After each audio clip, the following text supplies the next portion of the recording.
If I hear one more person blame how their life is going on Mercury... This whole show is just 50 Shades of fucked up, but let's look at his birth chart so we can understand why he is the way he is and attempt to make a comedy special out of him, shall we? So first of all, dude is born in Ohio. Like, you don't have enough to joke about being from Ohio. I was born in West Virginia, and I know enough for both states who are next to each other to do a whole Netflix comedy show on just the states of Ohio and West Virginia. Like, are you kidding me? It does explain a whole lot, though. Like, they say it's the Midwest, but really it's like the deep South. No shade on you if you're cool and from Ohio. Just saying.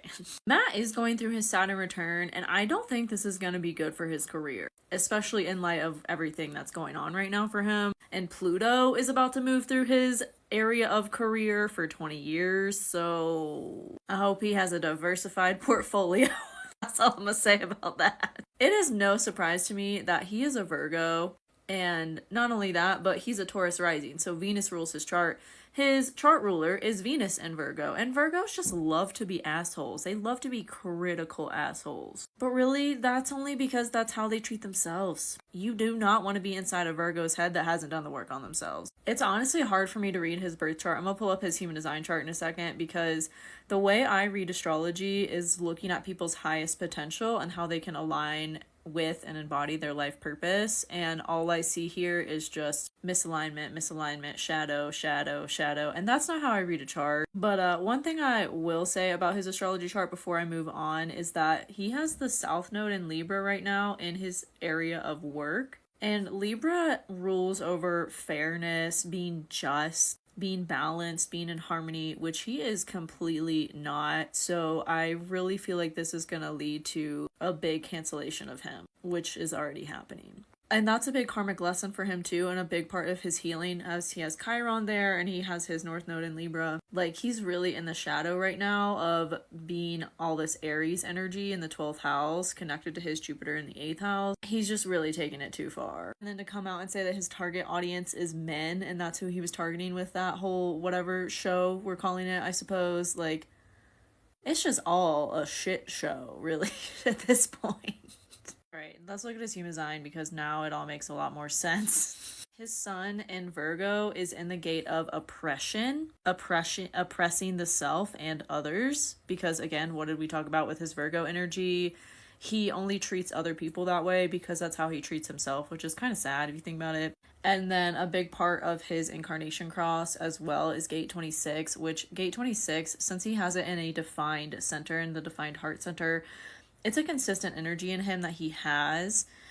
This energy is called the gate of the egotist. It's really about being the best and portraying that you are the best at whatever you do, you're the best at everything, you know the best, like, to everyone around you. He also has this gate right here, the 20th gate, which is in the keynote of superficiality. And interestingly enough, he doesn't have the other end of that gate, one of them, which is 34, the gate of power. So he really is trying to present this certain persona to feel accepted, to feel like he's valid in what he shares, how he shares it, and in the way that he finds comedy in things that are just fucked up.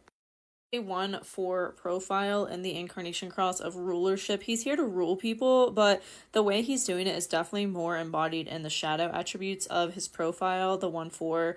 So the shadow of the 1-4 profile is hiding behind a fixed view and repressing one's because of fear and insecurity, really. And the 4th line specifically has a really big fear of rejection. So I honestly, like, this is still to go back to, like, how it's just kind of sad now that I'm seeing all this stuff. I feel like he's just doing this to fit in and to feel accepted versus rejected for the fucked up views that he has that he hasn't done any work around. And that manifests as being rejected because what you resist persists. And if you haven't done the work on yourself, you're just going to attract that, even though it's your greatest fear. And this is what I love about human design, because it gives us a way to look at our shadows. It gives us a way to look at where we're susceptible to taking on energy from others, our conditioning that contribute to how we're operating outside of our true self. And it tells you what your true self is so you can align with it. Do you know yours? If you don't, you can learn more about it through this link here.